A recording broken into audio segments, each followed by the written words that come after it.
I must have been 6 or 7 when I lived in Lebanon. The country was ravaged by war at the time, and murders were common and frequent. I remember during a particular vicious area, when the bombings rarely stopped.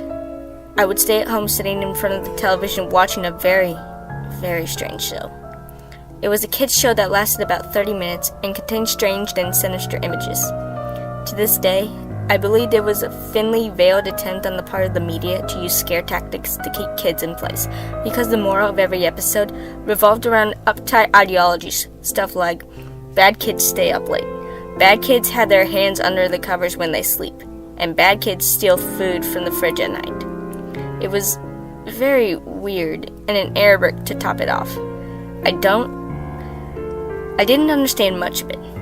For the most part, the images were very graphic and comprehensive. The thing that stuck with me the most, however, was the closing scene. It remained much the same in every episode. The camera would zoom in on an old, rusted closed door. As it got closer, strange and sometimes even agonizing screams would become more audible.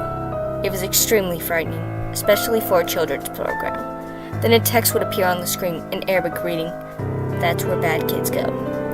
Eventually, both the image and the sound would fade out, and that would be the end of the episode.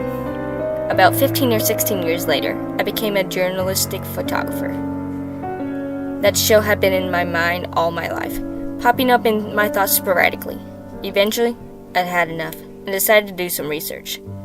I finally managed to uncover the location of the studio, where much of the channel's programming had been recorded. Upon further research, and eventually traveling on the site, I found out it was now desolated and had been abandoned after the big war ended. I entered the building with my camera. It was burnt out from the inside. Either a fire had broken out or someone had wanted to incinerate all of the wooden furniture. After a few hours of cautiously making my way into the studio and snapping pictures, I'd found an isolated out-of-the-way room. After having to break through a few locks and managing to break the heavy open door, I remained frozen in the doorway for several long minutes. Traces of blood, feces, and tiny bony fragments lay scattered across the floor. It was a small room, an extremely morbid scene. What truly frightened me, though, that made me turn away and never wanted to come back, was the bulgy caged microphone hanging from the ceiling in the middle of the room.